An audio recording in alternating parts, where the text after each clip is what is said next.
বিভাগ স্বাধীনভাবে দায়িত্ব পালন করতে পেরেছে, তা হচ্ছে শেখ হাসিনা পালিয়ে যাওয়ার ফলে। আজকের রায়ের ফলে আবার তত্ত্বাবধায়ক ব্যবস্থা ফিরে এসেছে। দেশের মানুষ এতদিন যে ভোট দিতে পারে নাই, তারা এখন ভোট দিতে পারবে। আমরা মনে করি যে এটা খুশি না, খালি ঈদের দিন আমাদের মনে হচ্ছে।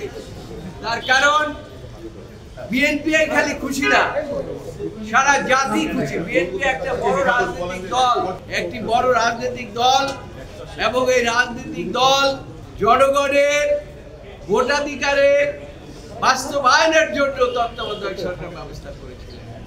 সেইটাতে উদ্দেশ্যপূর্ণভাবে নিয়ে গিয়েছে দেশের মানুষকে ক্ষতি করার জন্য, দেশের ক্ষতি করার জন্য, দেশকে ধ্বংস করার জন্য।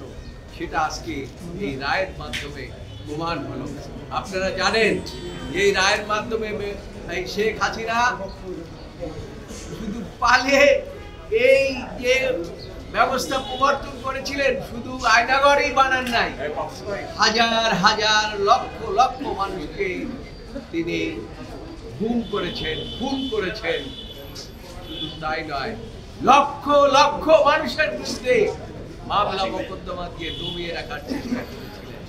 সেই থেকে আমার মনে হয় আজকে আমরা মুক্তি পেলাম, এবং দেশের সর্বোচ্চ আদালত প্রায় 8 দিন পর্যন্ত এই মামলাগুলো শুনেছেন। 10 দিন, 8 থেকে 10 দিন এই মামলাগুলো শুনেছেন, এবং মনোযোগ সহকারে শুনেছেন। এমনকি একজন বিদেশি প্রধান বিচারপতি এসে,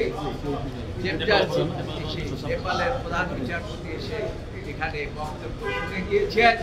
কাজেই আমরা মনে করি এই জাজমেন্টটি এই দেশের জন্য একটা মাইল ফলক, এবং আজকের যে বিচার বিভাগ স্বাধীনভাবে দায়িত্ব পালন করতে পেরেছে, তা হচ্ছে শেখ হাসিনা পালিয়ে যাওয়ার ফলে। আজকের রায়ের ফলে আবার তত্ত্বাবধায়ক ব্যবস্থা ফিরে এসেছে। দেশের মানুষ এতদিন যে ভোট দিতে পারে নাই, তারা এখন ভোট দিতে পারবে। এবং সর্বশেষ যে কথাটি আদালত বলেছেন, পার্লামেন্ট এবং এই যে রায়টি হলো প্রসপেক্টিভ। আমি আগেও বলেছি, আমরা আবেদন করেছিলাম যে আপিল এবং রিভিউটি মাননীয় আদালত আপনারা প্রসপেক্টিভ হইতে আপনারা এই বিষয়ে বলবেন, এবং আইনের ব্যাখ্যাও আমরা সেই জন্য দিয়েছিলাম। এবং সেই পরিপ্রেক্ষিতেই আজকে আদালত উঠেই আপনারা আমাদের যত আর্গুমেন্ট সেই সম্বন্ধে বলেছেন, যে আপনারা যে সমস্ত আর্গুমেন্ট করেছেন সেগুলো আমরা বিচার বিশ্লেষণ দিয়েছি।